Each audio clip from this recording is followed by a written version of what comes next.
Hey, there you go. Welcome back, Key Curl Circle.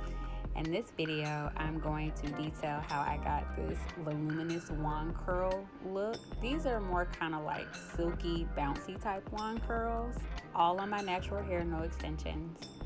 I'm gonna link in the cards the blowout tutorial because this look is gonna be done on an old blowout. This is not a makeup tutorial, but you're gonna watch me get humble right about now.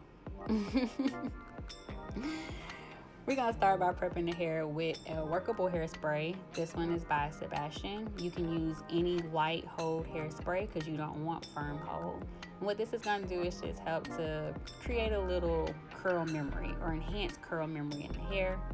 This wand iron I got from Ulta about 4 years ago. And you'll see me take that first section and you'll see I am using it on high heat, because let me tell you something, over here we ain't afraid of heat, okay, because we learning how to use it without damaging our hair.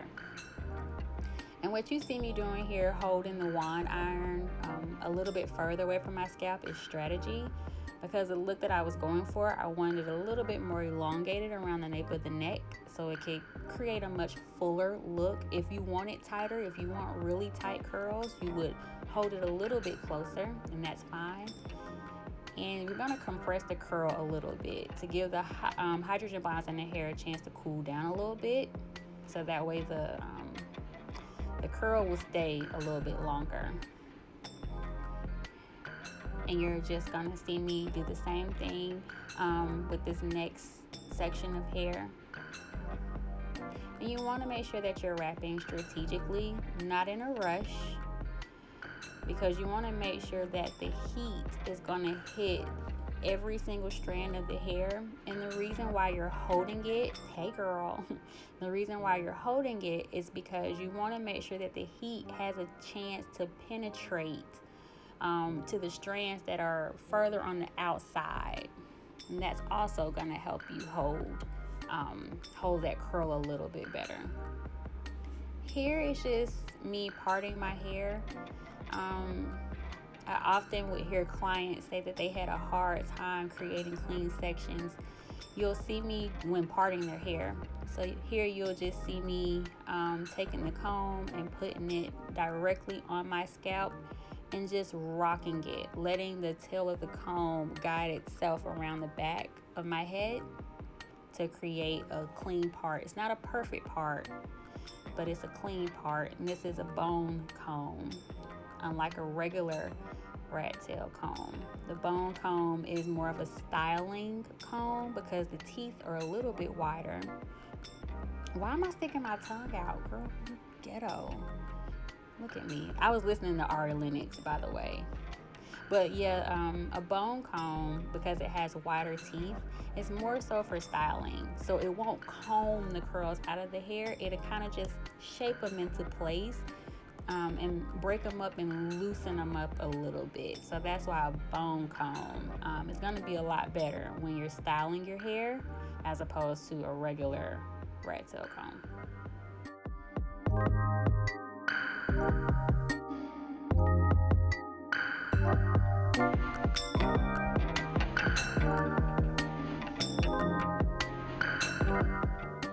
So now when this curl drops, you will see that it is a little bit tighter because I want a voluminous layered look, because the layers in my hair are long round layers, which is really technical, nothing for you guys to get hung up about, but that just means that my layers are a little bit longer.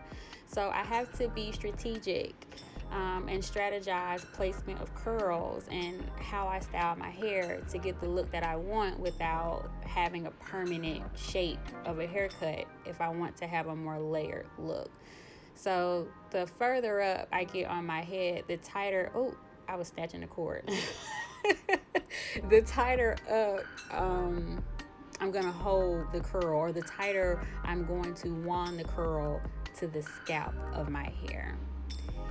And I'm even here using the same method with parting, putting the tail of the comb on the scalp and just letting the tail guide you across your head. And I think right here, I'm gonna turn around and show you. Yeah, the part is not perfect, but it's clean. If you want me to do a detailed video on that, let me know. I think I dropped my comb. Bend and snap. Bam. Don't come over here panicking about that curl because it's not perfect. I got you. Don't worry. And I know you don't believe me, but I got you. So we're at the apex of our head, and the apex is the highest point of the head. And the way you find the apex is you take a comb and you place the comb on the top of your head, and wherever the comb sits balanced is the apex of your head. Once again, the highest point, what a lot of people refer to as the crown. Okay, and the reason that I point that out is because when you get to the apex of your head, this is the area that you are going to see when you take your selfies, when you look in the mirror, when people are looking at you. So you want to, I'm pulling out shed hairs. Don't be alarmed by my face. But this is the area where you want to start being a lot more strategic in curl placement. Notice how I'm smoothing out the root here. And you're going to see me be a lot more meticulous with the way I wrap the hair around the wand, because I want the bonds in my hair, in the apex of my head and around the sides of my face where my fringe or my front hair area is going to be, to look pretty much perfect almost. And I want those curls to last the longest, which is why I'm being a lot more meticulous, making sure that the hair is a lot tighter, because when I'm taking pictures throughout the night, I don't want them frizzing up. Look at how strategic that is. Look at that. And I'm angling downward. Notice how I start to angle the wand downward, because I want this curl to set in the direction I want to style it. Bam.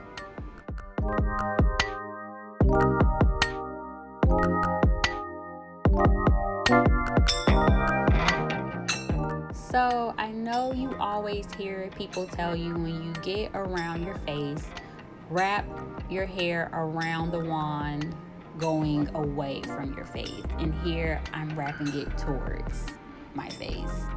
And the reason that I'm doing this is because when you alternate your curl direction, it creates a fuller look.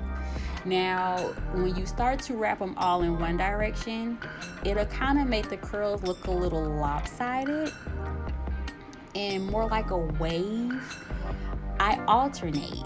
So I do one panel towards and one panel away.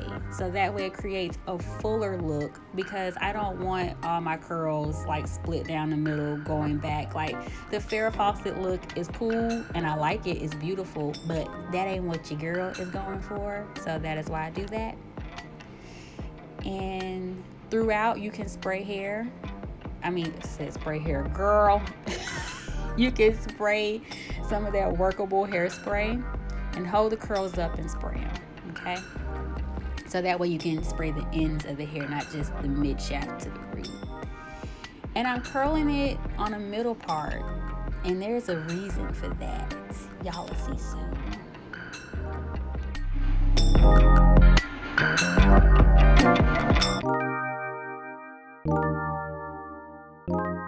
So you want to make sure you're spraying the ends of your hair, especially around the front of the face, and comb it through, because you are going to evenly distribute that workable hairspray so you can get hold throughout the hair strand.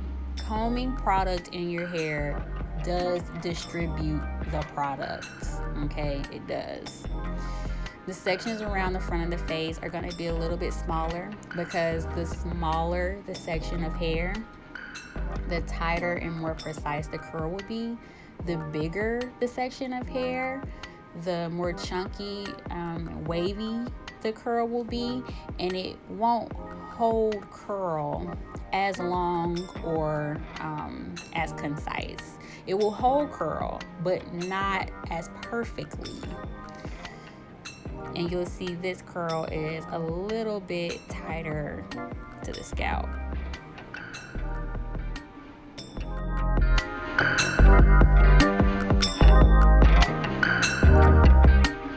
So, bond setting in reverse. While the curl is still warm and you feel like it's too tight, pull on it. And now you see how it's a little bit looser? While it's still warm now, that's the key. While the curl is still warm, pull on it. Let it cool with the bonds elongated, so that way the curl will be a little bit more stretched. And now when it comes to separating, pull it apart. Now if it comes apart frizzy and all janky looking, just take your finger, wrap it around the end of the curl. Once again, take your finger, wrap it around the end of the curl. Don't panic, y'all. Anything with your hair can be fixed. It's like, seriously, look at that. It frizzed up for a moment. The heat from our fingers smoothed out that frizz. And now look at it. Y'all, stop. Don't panic, girl. Your girl got you. And notice how I just clipped those curls back with no problem and no hesitation. Hey. Because if you curl it good and you curl it right, those curls are set. You can clip them away and not really worry about it. And that's why I told y'all not to worry. Just curl it again. Just curl it again, girl.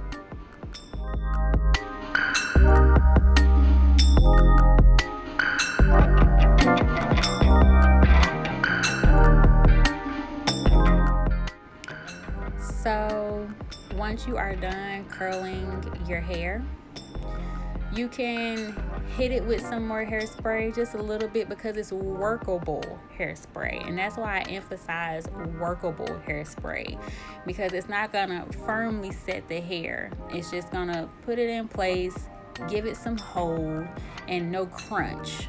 Okay, spray that workable hairspray on there and go do your makeup. I promise y'all there is a method to my madness when it comes to this middle part, so don't worry about it. And I'm about to go do my makeup. Bam!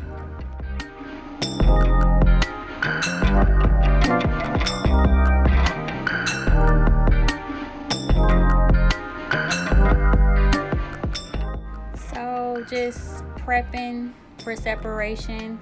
I don't use oil when I separate my curls. I don't care about frizz. I embrace it. One of the number one things that has really aided me and helped me on my hair growth journey is just accepting my hair for what it is. And my hair is frizzy, so trying to fight the frizz and trying to work against my hair, it'll set me back more than it'll propel me forward when it comes to growing hair. So I just learned to love the frizz. I mean, crap. I'm not very strategic with how I part my hair because I like it big. And so that is why you see me just kind of throwing it anywhere. That loose curl, that's why I said don't worry about it. Because when it comes to fluffing, when you pull it apart, you can't even really tell. That's why I said it doesn't have to be perfect. It just has to make sense.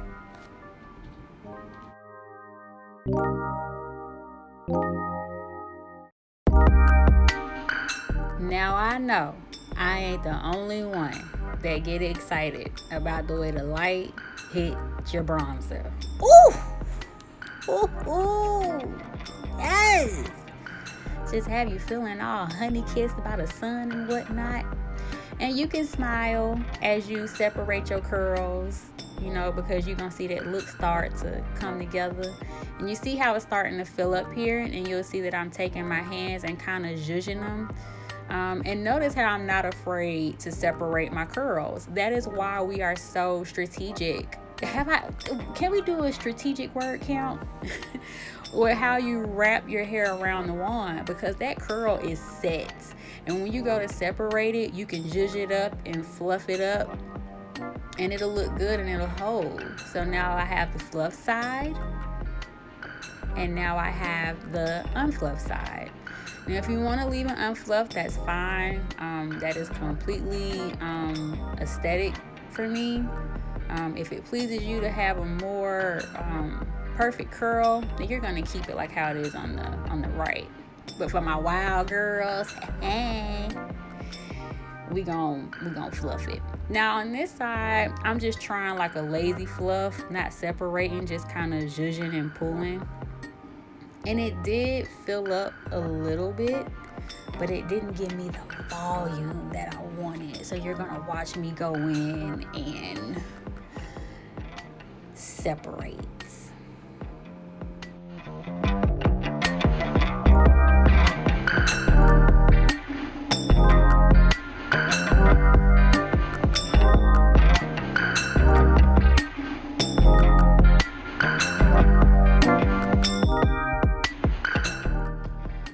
So just continue to separate until you get the desired fluff that you want. I'm going to show you the back. Fluff it. Don't be afraid to touch it. Hold it up. Use the palm of your hand like a diffuser to kind of give the curl a little lift. Spray it from the bottom. See how it kind of lifts it up a little bit. And we're going to take that bone comb, separating the hair, because we are not afraid to disrupt these curls because they ain't going nowhere, okay? Separate the hair and fluff at the root. Now, I did this middle part because I'm going to go ahead and part on the side that I wanted. And this creates volume. So I curled on the middle part and it's set to the other side. So when I flip it over, I get height because the bonds in the hair cooled to go that other way. So when I toss it over to the other side, it gives me lift in the front of the hair. This is not the same method you would use with doing flat iron curls. That's a different method. But when it comes to a look like this, you can get away with the flip over method.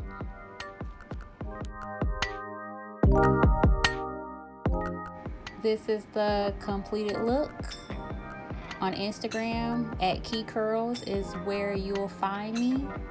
Peace.